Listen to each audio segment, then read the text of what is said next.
느헤미야서 2장 11절부터 20절 말씀입니다. 제가 읽겠습니다. 내가 예루살렘 이르러 머무른 지 사흘 만에 내 하나님께서 예루살렘을 위해 무엇을 할 것인지 내 마음에 주신 것을 내가 아무것도 말하지 아니하고 밤에 일어나 몇몇 사람과 함께 나갈새 내가 탄 짐승 외에는 다른 짐승이 없더라. 그 밤에 골짜기 문으로 나가서 용정으로 분문에 이르는 동안에 보니 예루살렘 성벽이 다 무너졌고 성문은 불탔더라. 앞으로 나아가 샘문과 왕의 못에 이르러서는 탄 짐승이 지나갈 곳이 없는지라. 그 밤에 시내를 따라 올라가서 성벽을 살펴본 후에 돌아서 골짜기 문으로 들어와 돌아왔으나 방백들은 내가 어디 갔었으며 무엇을 하였는지 알지 못하였고 나도 그 일을 유다 사람들에게나 제사장들에게나 귀족들에게나 방백들에게나 그 외에 일하는 자들에게 알리지 아니하다가 후에 그들에게 이르기를 우리가 당한 공경은 너희도 보고 있는 바라. 예루살렘이 황폐하고 성문이 불탔으니 자 예루살렘 성을 건축하여 다시 수치를 당하지 말자 하고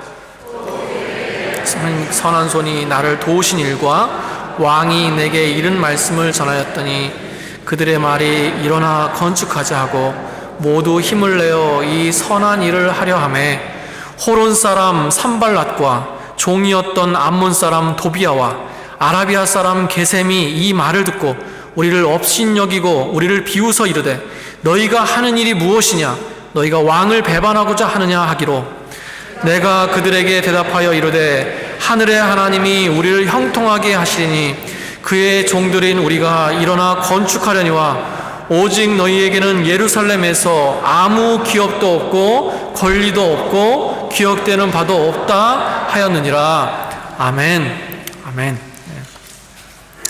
우리 찬양팀이 있으면 좋은데 또 성가대가 있으면 좋은데 올해 말까지는 안 할 거예요.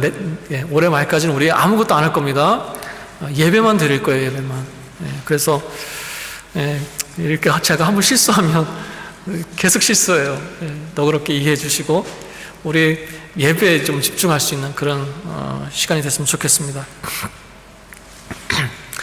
이스라엘 백성이요, 여러분 잘 아시는 것처럼 망했습니다. 유대가 바벨론에 망했어요.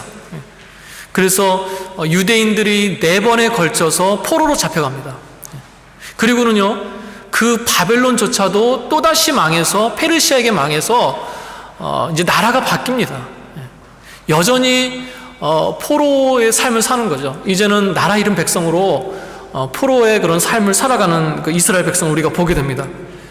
그런데 바로 그때 예레미야가 예언한 것처럼 포로된 지 70년이 지난 후에 이스라엘 백성이 이제 고국으로 돌아오게 되는 거예요. 페르시아 왕 중에 고레스라는 사람이 등장하고요. 그 사람을 통해서 하나님께서 그 말씀을 이루셔서 70년 후에 이스라엘 백성이 고국으로 돌아오게 됩니다. 1차로 돌아온 사람들, 처음에 돌아온 사람들은요 스룹바벨을 중심으로 해서 약 5만여 명이 돌아오게 돼요. 정확히 얘기하면 4만 9천 명이 좀 넘거든요. 약 5만 명이 돌아오게 됩니다. 그렇게 돌아와서 가장 먼저 한 게 뭐예요? 성전을 재건했어요. 파괴된 성전을 새로 짓는 거였습니다. 그리고는요 2차로 포로로 돌아온 사람들이 있었는데 그때는 약 1,700여 명이 돌아왔어요. 그때 그들의 어떤 리더자들 격이 누구였냐면 에스라였습니다. 에스라. 여러분 잘 아시죠? 하나님께서는 에스라를 통해서 어떻게 하십니까? 말씀을 먹게 하세요. 말씀을 다시 모세오경부터 가르치시면서 이스라엘 백성의 하나님 앞에서의 정체성을 새롭게 하는 시간을 가지신다는 거예요. 1차 때는 성전을 지어서 어떤 외적인 건물을 지었죠. 2차 때는 말씀을 가르치셔서 그들의 영성을 세우시고 하나님 앞에서의 정체성을 새롭게 하셨어요. 그리고는 세 번째 뭐 하세요? 세 번째 포로로 돌아오게 하시면서 바로 그들이 안전하게 살 수 있는 성벽과 집들을 짓게 하시는 거예요. 바로 세 번째 돌아온 사람, 오늘 본문 속에 나오는 느헤미야입니다. 느헤미야. 그러니까 참 하나님께서는요 섬세하신 것 같아요. 하나님께서는요 그 일을 이루시는 과정과 단계가 있으세요. 대부분 그렇게 일하세요. 어느 날 갑자기도 하시지만 아닙니다. 하나님께서는 기다리게 하시고요, 기다리면서 기도하게 하시고요, 그 기도가 찼을 때, 때가 됐을 때 움직이게 하시고 또 하나님의 역사를 이루시는 걸 우리가 볼 수 있습니다. 여러분, 하나님께서는 우리의 성실을 통해 일하신 줄 믿습니다. 그래서 우리가 맡겨진 일에 최선을 다해야 되는 것입니다. 오늘 본문 말씀은요, 그렇게 세 번째 포로로 돌아와서 성벽을 짓는 장면들이 이어지고 있어요. 여러분, 느헤미야는요, 예루살렘에 한 번도 가본 적이 없는 사람입니다. 자신이 태어난 것도 아니었어요. 그래서 아마도 그 예루살렘에 살고 있는 사람을 만난 적도 별로 없을 겁니다. 여러분, 그런데 그런 예루살렘에 있는 사람들의 그 비참한 생활과 그 고난을 들었을 때 느헤미야가 아파요. 눈물을 흘리면서 금식합니다. 아닥사스다 왕의 그 페르시아 바사, 그 아닥사스다 왕의 허락을 받기 전에 4개월 동안 기도해요. 4개월 동안. 우리가 그냥 지나칠 수 없는 부분입니다. 저는요, 하나님께서 느헤미야의 그런 마음을 쓰셨다라고 생각합니다. 긍휼히 여기는 마음, 다른 사람의 고난을 자신의 고난처럼 동일하게 여기면서 가슴을 치면서 아파하면서 기도하는 그 긍휼한 마음, 하나님께서는요, 그 마음을 통해 일하시는 거예요. 아파하는 것까지 할 수 있습니다. 그러나 자신의 모든 것을 다 내려놓고 990마일이나 떨어진 그 예루살렘에 3개월에 걸쳐서 갔어요.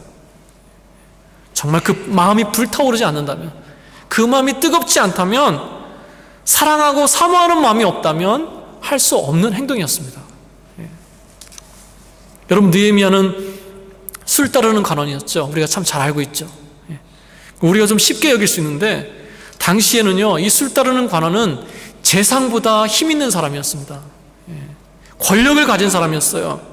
그 한 시대를 아우르던 제국 페르시아의 그 재상보다 힘 있는 막강한 권력을 가진 사람이었어요. 사실 그 상태로 안주할 수도 있었고요, 아니면 다른 사람을 보낼 수도 있었습니다. 그런데 본인이 직접 그 안락하고 편안한 자리를 떠나서 그 황폐한 예루살렘으로 갔어요. 느헤미야는요, 그렇게 가슴이 뜨거운 사람이었습니다. 그리고 무엇보다 그 뜨거운 가슴으로 기도할 줄 아는 사람이었어요. 그렇다면 기도만 했는가? 아닙니다. 느헤미야는요, 철저한 준비와 계획을 가지고 움직인 사람이었어요. 아닥사스다 왕이요, 느헤미야에게 내가 무엇을 해주면 좋겠느냐라고 물어봤을 때요, 마치 기다렸다는 듯이 자신을 고국으로 보내주십시오, 국경을 무사히 통과할 수 있도록 허가증을 좀 내주십시오, 지나는 지역, 다른 지역에 있는 총독들에게 조서를 좀 내려주십시오, 성과 가옥을 짓는데 필요한 자원들을 공급해 주십시오. 준비하지 않고는 대답할 수 없는 그런 대답들을 줄줄줄줄 합니다. 그러니까 한마디로 느헤미야는요, 기도의 열정도 있었고 준비하고 계획하는 열심도 가진 사람이었다는 거예요. 제가 사모하는 모습입니다. 여러분, 우리에게 이 두 가지 모습이 다 있어야 될 줄로 믿습니다. 마음의 열정도 있어야 돼요. 뜨거운 마음, 그 뜨거운 마음으로 기도하는 마음의 열정이 있어야 됩니다. 그리고요, 그것만 있는 것이 아니라 내가 그 열정을 가지고 할 수 있는 그런 최선도 다해야 되는 거예요. 그 가운데 하나님께서 역사하시는 겁니다. 하나님께서는 심지 않은데 거두시는 분이 아니세요. 예수님께서 달란트 비유를 하시면서 거기서 그러시잖아요. 악하고 게으른 종아, 나는 심지 않은 데서 거두고 해치지 않는 데서 모으는 줄로 네가 알았느냐? 그렇지 않다는 것입니다. 하나님께서는 심은 데서 거두세요. 심고 거두세요. 우리도 기도로 심어야 되는 것입니다. 우리도 기도하고 뜨거운 마음을 갖지만 또 움직일 때 움직여야 돼요. 여러분, 그럴 때 하나님께서 그것을 통해서 역사하신다는 것입니다. 이 두 가지가 다 있었으면 좋겠어요. 하나님을 향한 또 하나님이 부르시는 일에 대한 좀 뜨거운 마음이 있으면 좋겠고요. 그 마음 가지고 기도했으면 좋겠고요. 기도만 있는 것이 아니라 하나님께서 부어주시는 때를 분명히 알아서 움직일 수 있으면 좋겠어요. 그럴 때 하나님께서 우리를 통하여 일하시는 것입니다. 그런 저와 여러분 되시길 축원합니다. 그런 느헤미야가요, 오늘 본문에 보니까 드디어 예루살렘에 도착했어요. 그런데 그렇게 도착해서 가장 먼저 한 게 뭔지 아세요? 어떻게 해서 온 고국입니까? 얼마나 간절하고 뜨거운 마음을 가지고 왔겠어요. 그 열정, 그 준비성이면 당장이라도 무너진 회파된 예루살렘 성벽을 돌아봐야죠.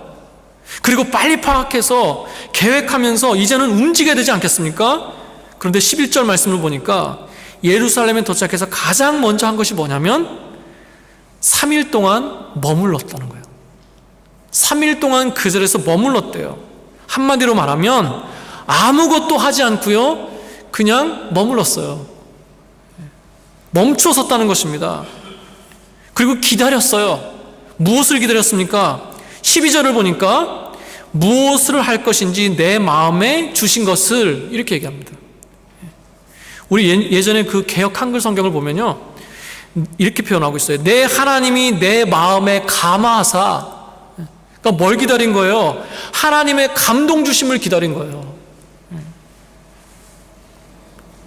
그 3일이라는 시간 동안에 멈추어 서서 머물면서 무엇을 한 것입니까? 하나님의 감동 주심을, 성령의 감동 주심을 기다렸다는 거예요. 다시 말하면 하나님만 바라보고 또 다시 기도했다는 것입니다. 하나님이 주신 그 마음과 계획들을 점검하면서 확인하는 시간을 가졌다는 거예요. 굉장히 중요합니다.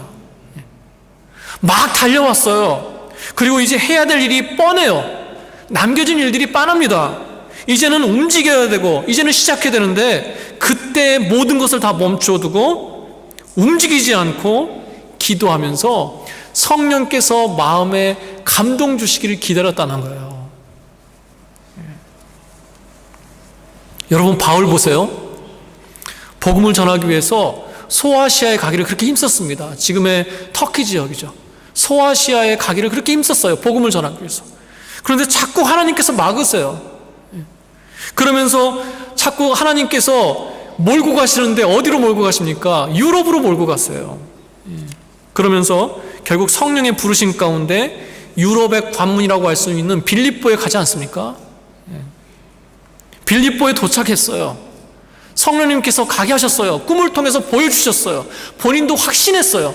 근데 빌립보에 가서 가장 먼저 한 게 뭐예요? 그 말씀을 보면 거기도 그렇게 표현하고 있습니다. 수일을 머물렀다. 수일을 머물렀다. 막상 도착해서는요, 아무것도 하지 않고 머물렀어요. 뭐 한 것입니까? 기다린 거예요. 기다린 거. 그러면서 기도하려고 움직일 때 그때 하나님께서 역사하시기 시작합니다. 그곳에 기도하는 사람들, 경건한 사람들을 만나게 하시고 빌립보 교회의 창립 멤버 자주장사 루디아를 만나게 하세요. 거기서. 여러분, 기도의 시작은 뭔지 아십니까? 기도의 시작은 내가 하나님 앞에 무엇인가 기도하면서 시작하는 게 아니에요. 기도의 시작은요, 하나님께 머물러 있는 거예요. 모든 것을 멈추어 두고 내가 하나님 앞에서 머무는 것, 내가 할 수 있는 것, 내가 할 수 없는 것 100가지를 가지고 1000가지를 가지고 그저 하나님 앞에 머무는 것으로 출발하는 것, 바로 그게 기도입니다. 그러면서요, 혹시라도 내가 하나님과 나 사이에 막힌 죄가 있는가, 내가 놓치는 게 있는가, 내가 지금 하나님 앞에 바로 서 있는 게 맞는가, 하나님과의 관계를 확인하고 점검하는 것, 내가 하나님 안에 잘 머무는 것, 바로 그것이 기도의 시작이라는 거예요. 바로 느헤미야도 바울도 그런 시간을 지금 보내고 있는 것입니다. 여러분, 이 느헤미야도 그렇고요, 바울도 굉장히 적극적인 사람이에요. 열심을 가진 사람입니다. 그런데 중요한 시작에 앞서서 가장 먼저 한 것은 하나님 안에 머물면서 하나님을 바라보고 기도한 거예요. 기도한 거.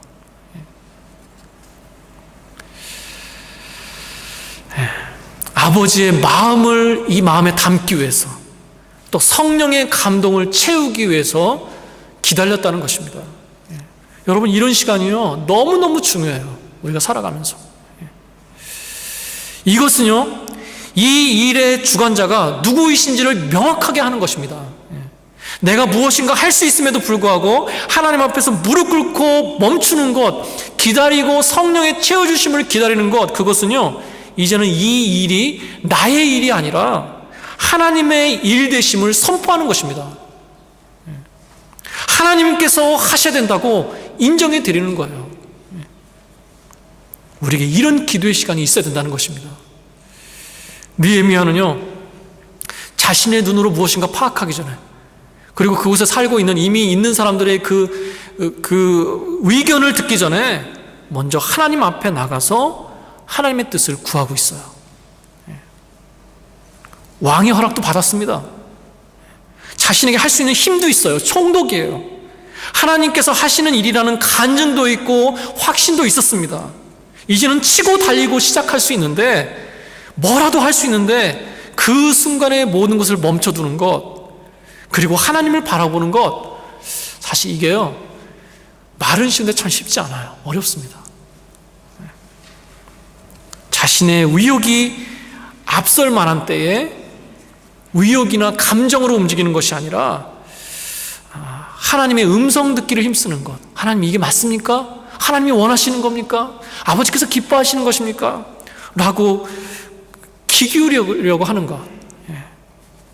하나님께서는요 이런 사람을 쓰시는 줄로 믿습니다. 이런 사람에게 힘 주시는 거예요. 감당할 수 있는 힘 주시는 거예요. 여러분, 아버지께서요, 하나님께서요 나에게 능력 주셨어요. 나에게 하나님의 일이라고 하는 확신도 주셨습니다. 그리고 구체적인 길도 보여주셨어요. 그렇다면 더 기도해야 될 줄로 믿습니다. 안심하는 것이 아니라, 안주하는 것이 아니라 그 일을 성령의 감동 가운데 할 수 있도록, 나의 일이 아니라 하나님의 일 되도록 우리가 더 기도해야 될 줄로 믿습니다. 그래서 응답 받기 전에 기도해야 되고요, 응답을 진행하는 중에도 기도해야 되고요, 일이 끝나면서도 기도해야 돼요.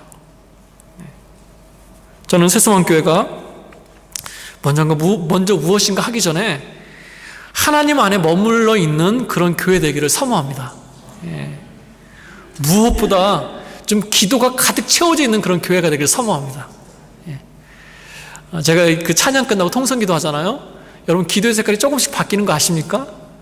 그게 느껴져요. 저는 기도가 좀 가득 찼으면 좋겠어요. 교회에 들어가면 기도가 느껴지는 교회가 있어요. 교회의 그 깊이가 느껴지는 교회가 있어요. 그 교회의 기도의 영성입니다.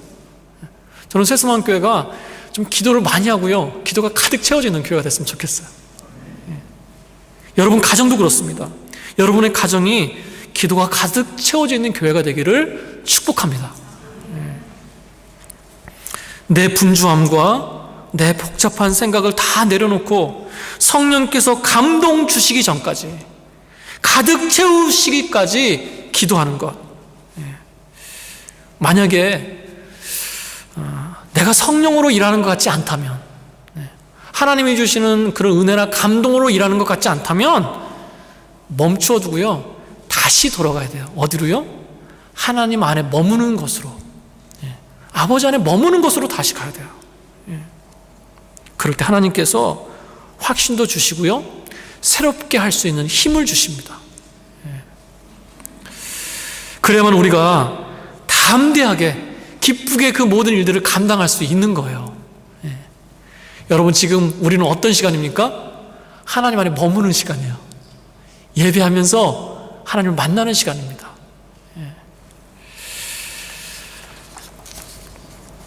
이렇게 머물면서 기도한 다음에, 감동을 주신 다음에, 그때 느헤미야가 움직였어요. 몇 명만 데리고 아무도 모르는 밤중에 그 무너진 성벽을 둘러보기 위해서 나갔습니다. 그런데 그렇게 둘러본 예루살렘의 현실은요, 너무나 심각했어요. 생각했던 것보다 더 심각했습니다. 여러분, 앞에서 말씀드린 것처럼 느헤미야 전에 두 번의 포로 귀환이 있었다고 그랬어요. 스룹바벨 또 에스라를 통해서 있었는데요. 1차 포로 귀환 때 5만 명 정도가 왔다고 그랬습니다. 그런데 그 5만 명이 왔지만 200만 명 중에 5만 명이에요. 그러니까 이 사람들은 굉장히 헌신된 사람들입니다. 자신들의 안락함과 평안함을 버리고 온 사람들이에요. 예루살렘에 대한 꿈과 비전을 가지고 온 사람들이에요. 5만 명은. 그런데 현실은 너무나도 힘들었어요. 냉정하고 너무나 쇠락하고 황폐해 있어서 살기가 힘들었다는 것입니다. 그래서요, 다시 페르시아로 돌아간 사람들도 꽤 많았어요. 그리고는 다시 2차 때 포로 귀환으로 왔을 때 1700명이 왔어요. 17,000명이 아니라 1700명이요. 5만 명이 왔었었는데 1700명이 왔어요. 그 정도로 힘들었다는 거예요. 그 정도로.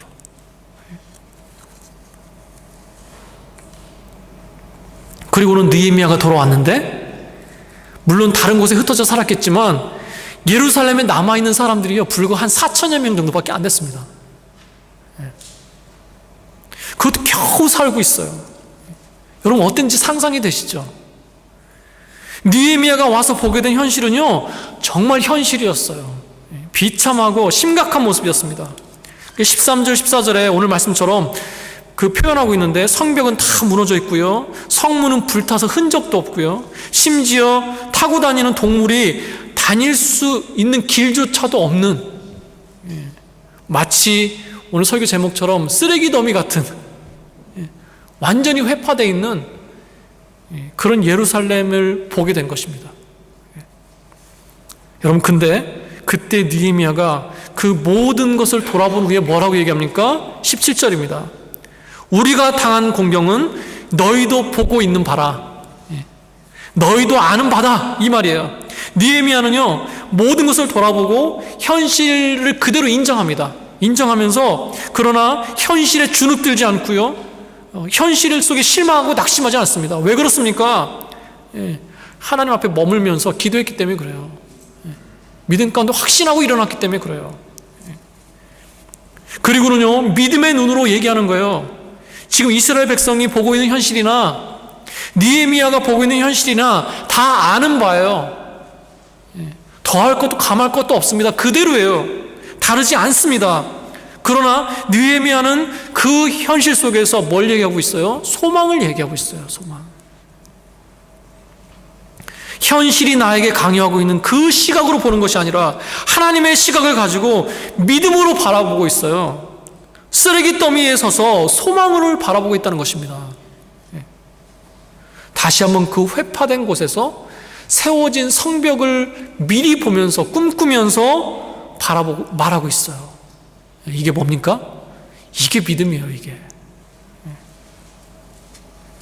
여러분, 이것이 하나님께 머물면서 기도한 후에 아버지께서 우리에게 주시는 믿음의 눈이에요. 믿음의 힘입니다. 힘. 내 앞에 닥친 어려움을 보는 것이 아니라 하나님의 시각으로 큰 그림을 볼 수 있는 거예요. 그 자체가 은혜입니다. 스룹바벨을 통해서 성전을 주셨죠. 그 다음에 에스라를 보내셔서 말씀을 세우시고요, 정체성을 회복시키시더니, 그 내면을 세우시더니, 이제는 느헤미야를 보내셔서 그들의 생존권을 보호하시고 그들을 살게끔 하시는 이 큰 그림 있잖아요. 큰 그림. 믿음의 눈을 가지고 하나님이 하실 줄을 확신하고 나가더라는 것입니다. 제가 지난번에 바나바에 대한 말씀을 나누면서 은혜를 볼 수 있는 눈이 열려져야 된다 그랬잖아요. 믿음을 보는 눈이 열려져야 됩니다. 오늘 말씀에서처럼 믿음으로 보는 눈이 열려져야 돼요. 여러분, 살다 보면 지금 내 상황이나 형편이 이해되지 않을 때가 더 많아요. 내가 왜 지금 이것을 해야 되나? 왜 지금 성벽이 아니라 성전을 지어야 되나? 왜 지금 성벽이 아니라 우리가 살 집이 아니라 왜 말씀을 들어야 되나? 말씀을 먹어야 되는 때인가? 이해되지 않을 때가 많아요. 그것뿐입니까? 또 완전하게 주시는 것 같지도 않아요. 나에게 걸맞지 않은 시간을 내가 사는 것 같습니다. 안 맞는 옷을 입고 있는 것 같아요. 나만 힘든 시간을 보내는 것 같습니다. 그런 마음이 들 때가 너무 많다는 거예요. 여러분, 그런데요, 거기에는요, 나는 보지 못하지만 하나님은 알고 계신 큰 그림이 있다는 것입니다. 어떤 화가가 그림을 그려요. 근데 그 그림이 무슨 그림인지 모르겠어요.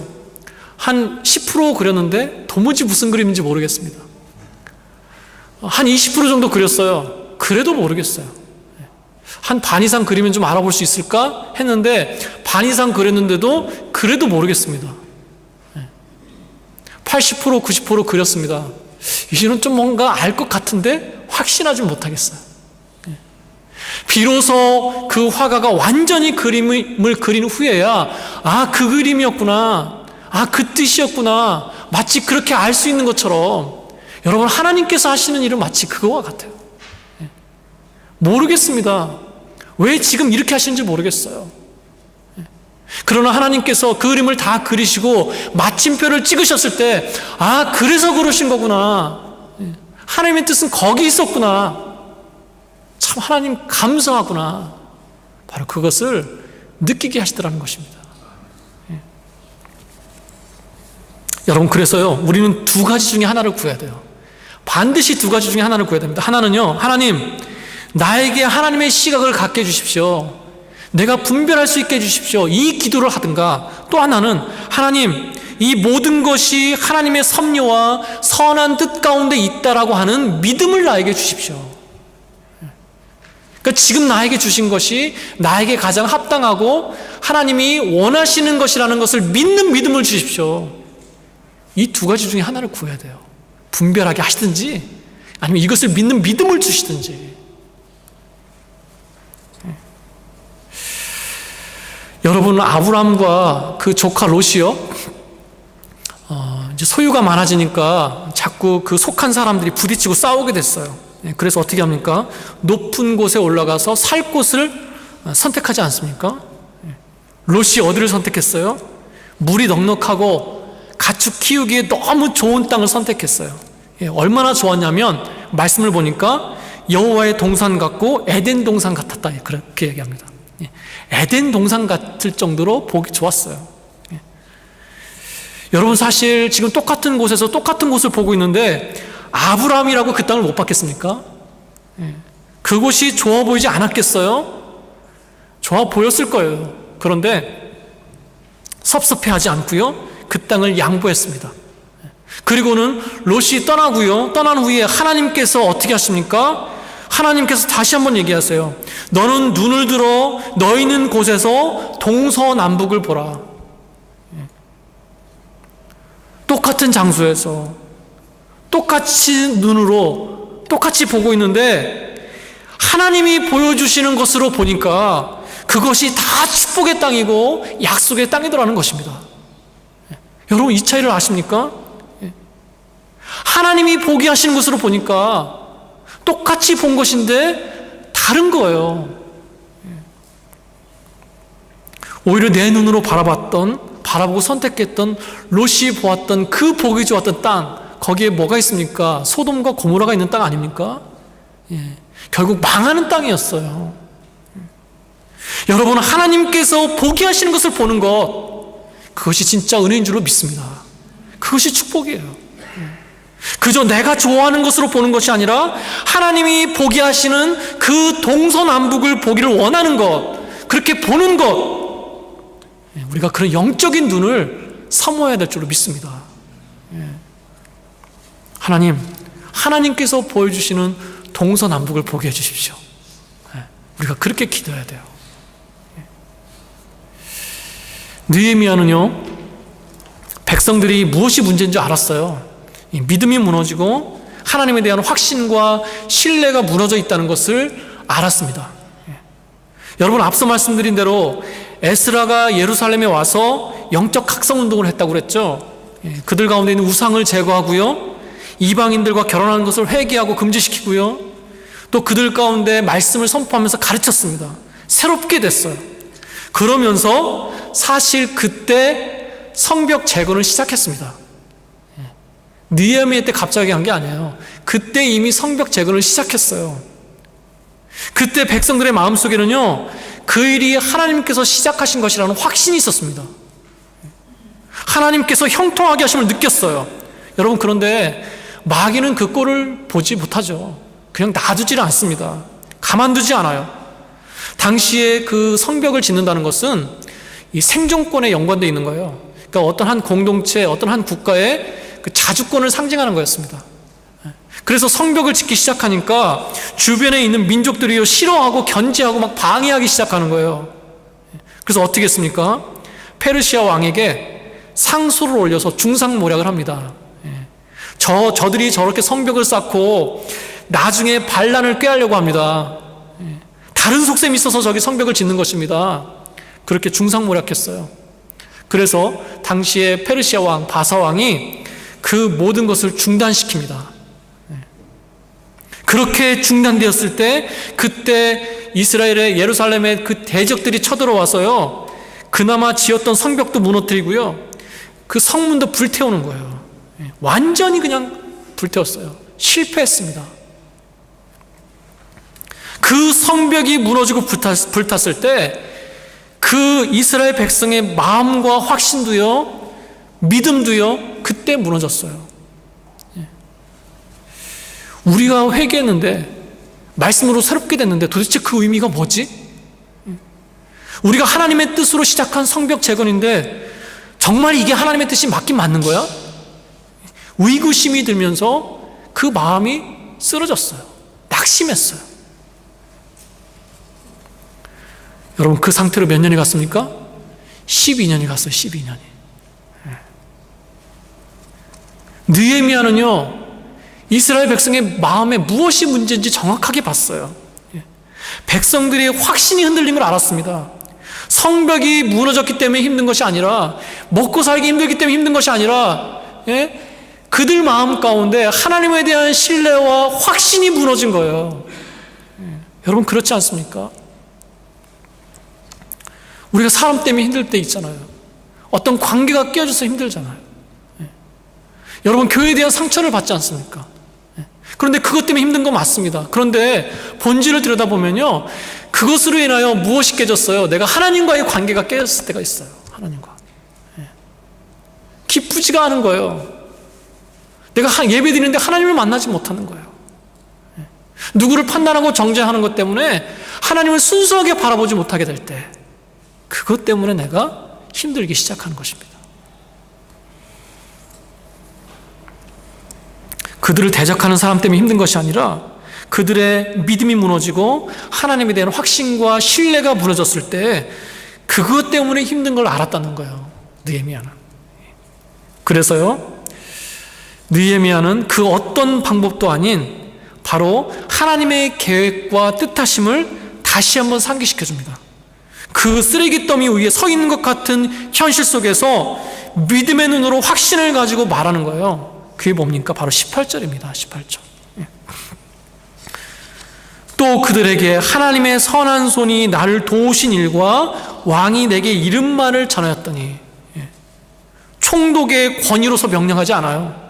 사람의 말로 설득하거나 위로하지 않습니다. 그냥 어떻게 했어요? 하나님이 하신 일을 말하기만 했어요.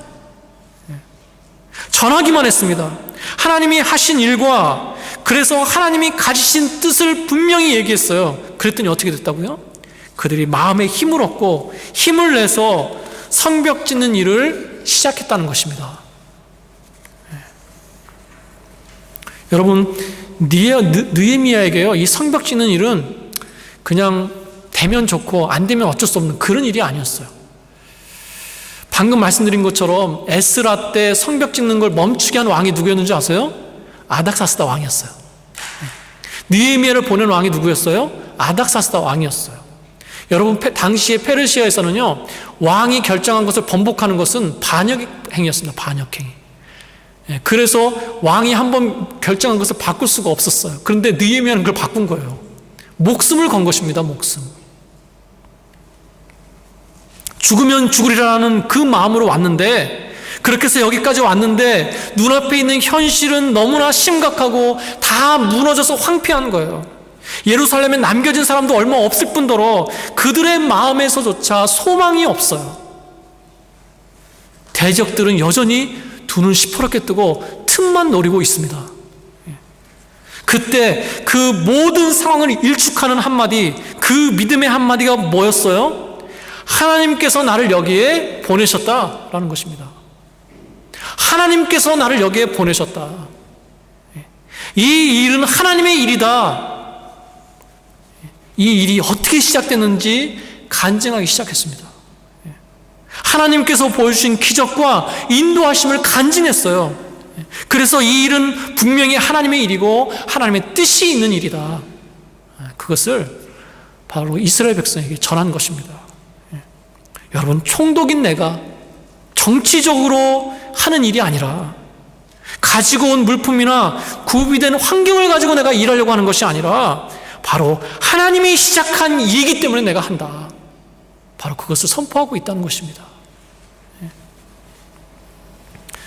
그렇게 성령의 감동으로 채우고 전하니까 그 이스라엘 백성의 마음에도요, 성령께서 역사하셨어요. 그래서 그들 마음에 기대와 소망과 비전이 생겼습니다. 그러면서 고백하는 거예요. 우리가 일어나 건축하자. 여러분, 믿음은요, 쓰레기 더미 속에 새로 쌓아진 성을 미리 바라보는 것인 줄로 믿습니다. 믿음은요, 하나님의 일임을 선포하고 나가는 것인 줄로 믿습니다. 여러분, 다른 말이 필요 없어요. 지금까지 인도하신 것이 하나님이신 것이 분명하다면 그 하나님이 내 앞을 인도하시지 않겠습니까? 그러면 된 거예요. 지금까지 인도하신 것이 하나님이시면 이 일은 하나님의 일인 거예요. 하나님의 뜻이 맞는 것입니다. 여러분, 그렇게 선포하시기 바랍니다. 여러분, 우리가 믿음의 길을 가려고 할 때마다 그럴 때마다 그 순간부터 믿음의 싸움이 시작되는 것 같아요. 내가 믿기로 결정했어요. 믿습니다 선포했어요. 그런데 그것으로 끝나는 것이 아니라 그 다음에 막 믿음의 싸움이 치열해요. 그럴 것도 같다가 아닐 것도 같다가 막 엎치락뒤치락 하루에도 수십 번씩 마음이 쓰러집니다. 여러분, 오늘 말씀 보세요. 그들이 이제는 마음에 결정했습니다. 하나님의 뜻과 계획이 분명한 것을 알고 나가기로 결정했어요. 그랬더니 그러자마자 어떻게 합니까? 또다시 그들의 대적들이 공격해 옵니다. 19절 보니까 대적들의 이름이 쭉 열거되고 있거든요. 산발랏은 사마리아 총독이었습니다. 도비아는요, 암몬 사람으로 산발랏의 참모 역할을 했어요. 게셈은요, 아라비아 사람으로 이스라엘 남쪽을 다스렸던 사람입니다. 이 셋이 동맹을 맺고요, 동맹을 맺어서 이들이 주축이 돼서 수단과 방법을 가리지 않고 방해하고요, 공격합니다. 성벽 재건에 참여한 사람들을 막 죽이려고 하고요, 느헤미야를 암살하려고 막 사람을 보내고요, 온갖 중상모략을 다 합니다. 여러분, 이것은요, 이미 눈에 보이는 혈과 육의 사람의 싸움이 아닌 거예요. 이것은 영적인 싸움입니다. 믿음으로 선포해요. 믿음의 일인 것을 내가 확신했어요. 그리고 믿음으로 선포하고 나갑니다. 그러면 끝나는 것이 아니라 순간순간 그 믿음을 흔드는 시험이 나에게 다가온다는 것입니다. 제가 언젠가도 말씀드렸죠. 만약에 믿음의 싸움이 있는 것이라면 그것은 정말 하나님의 일인 거예요. 하나님의 일이라면 반드시 믿음의 싸움이 있습니다. 영적인 공격이 있다는 거예요. 그래서 느헤미야는요, 20절에 다시 한번 선언합니다. 20절 말씀 있는데요, 제가 다시 한번 읽어볼게요. 내가 대답하여 가로되 하늘의 하나님이 우리로 형통케 하시리니 그의 종 우리가 일어나 건축하려니와 오직 너희는 예루살렘에서 아무 기업도 없고 권리도 없고 명록도 없다 하였느니라. 하늘의 하나님은 우리를 형통케 하시겠대요. 우리는 그의 종이다. 이게 무슨 말입니까? 우리는 하나님이 쓰시는 도구일 뿐이야. 우리가 염려할 게 아니야. 형통케 하시는 것, 이 모든 것을 이기게 하시는 무슨 누구시라고요? 하나님이시라는 거예요. 하나님. 우리가 하는 게 아니야. 하나님이 하셔. 우리는 종일 뿐이야. 그저 순종하고 나가면 하나님께서 해결하실 거야. 이 믿음의 선포를 하는 것입니다.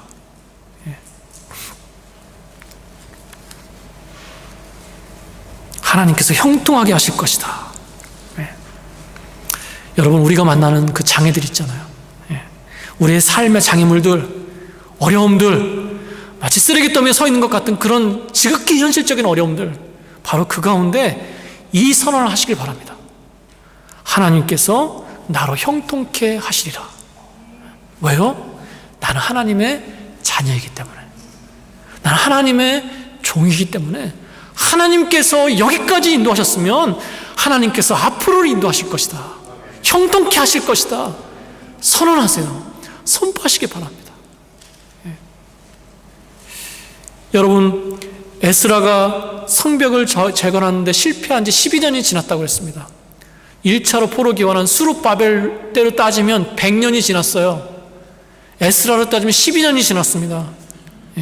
너무나 힘들고 어려워 보이고 불가능해 보이던 그 성벽, 하나님이 주신 확신 가운데, 믿음 가운데 하나님이 형통하게 하시리라 믿고 나갔는데 얼마 만에 성벽이 세워졌습니까?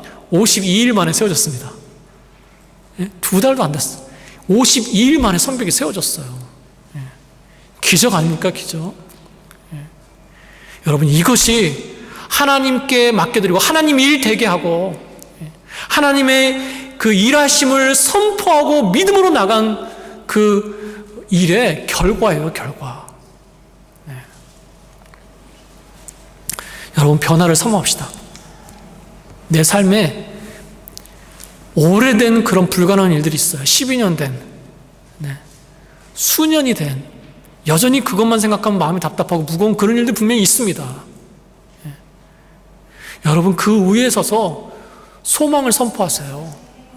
내가 하면 불가능하지만 하나님이 하시면 가능합니다. 하나님이 하시면, 하나님이 역사하시면 나는 그저 종일 뿐이고 하나님이 하시면 형통하리라. 선포하고 기도하며 나가보세요.